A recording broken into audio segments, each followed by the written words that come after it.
ஒரு மனுஷன் பிறக்கும் போது எப்படி இருந்தானோ அப்படியே தான் 50 வயசுலயும் இருப்பானா? உயரம், பருமன், பல்லு, தாடி, மீசன்னு அடையாளமே தெரியாத அளவுக்கு மாறித்தானே இருப்பான். ஆனா ஒரு சிலை 100 வருஷம் ஆனாலும் அப்படியே தான் இருக்கும்.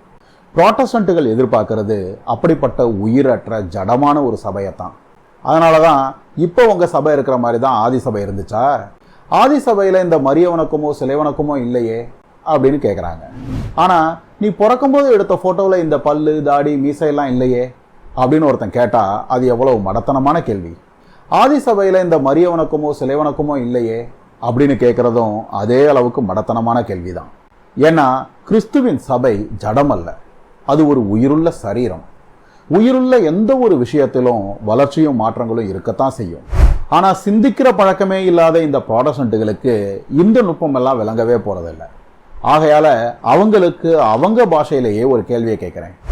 ஆதி சபையில மரிய வணக்கம் இல்ல, அதனால மரிய வணக்கத்தை ஒழிக்கணும்னு சொல்றீங்களே, ஆதி சபையில புதிய ஏற்பாடு கூட தான் இல்ல, அதுக்காக புதிய ஏற்பாட்டை தூக்கி எறிஞ்சிருவீங்களா?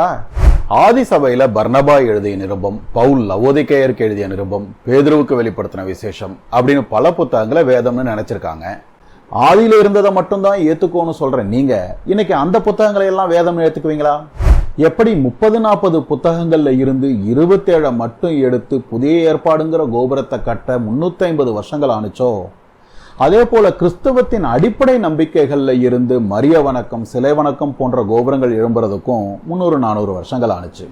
தொடக்க கால சபையில கண்ணுல படலங்கிறதாலேயே மரிய வணக்கத்தை ஒழிக்கணும்னு சொன்னா, தொடக்க கால கிறிஸ்தவர்கள் பலர் நிராகரிக்கவே செய்த புத்தகங்களை எல்லாம் உள்ளடக்கி இருக்கிற நம்ம புதிய ஏற்பாட்டையும் தூக்கி எறியணும் தானே?